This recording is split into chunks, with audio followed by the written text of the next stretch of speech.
ఒంటి నిండా బాంబులు కట్టుకుని ఎక్కడో ఒక ప్రదేశానికి వెళ్ళిపోయి తాము చనిపోతూ మిగతా వాళ్ళని చంపేటటువంటిది రాడికల్ ఇస్లామిక్ తీవ్రవాద ముఠాల యొక్క ధోరణి. ఇది చూసాం అనేకం జరిగినటువంటిది. ఆత్మాహుతి దాడులు. ఆ ఆత్మాహుతి దాడులలో తాము చచ్చిపోతూ మిగతా వాళ్ళని చంపుకెళ్ళడం అనేటటువంటిది.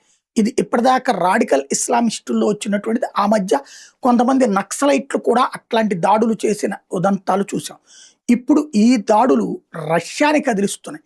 రష్యాలోని మాస్కోలోని ఒక రెస్టారెంట్, అక్కడ ఎక్కువగా ఎలైట్ సెక్షన్, అంటే రష్యాలో ఉన్నటువంటి పుతిన్ అనుకూలురు, పుతిన్కి సంబంధించినటువంటి ధనవంతులైనటువంటి అనుకూల వర్గం, అట్లాగే సైన్యంలో రిటైర్ అయినటువంటి అధికారులు వచ్చి టిఫిన్లు చేస్తూ భోజనాలు చేసేవాళ్ళు, పుతిన్కి సలహాదారులు అందరూ ఉండేటటువంటి, అందరూ వచ్చేటటువంటి, అందరికీ ఆతిథ్యం ఇచ్చేటటువంటి రెస్టారెంట్లోకి ఒంటి నిండా బాంబులు కట్టుకుని వెళ్ళినటువంటి ఒక మహిళ, ఉక్రెయిన్ మద్దతు ద్వారా లేకపోతే ఉక్రెయిన్ డబ్బులతో మరింకెవరైనా దేశాల వాళ్ళని తీసుకొచ్చి పెట్టారో తెలీదు, ఒక మహిళ లోపలికి దూరి బాంబులతో పేల్చేసుకుంది.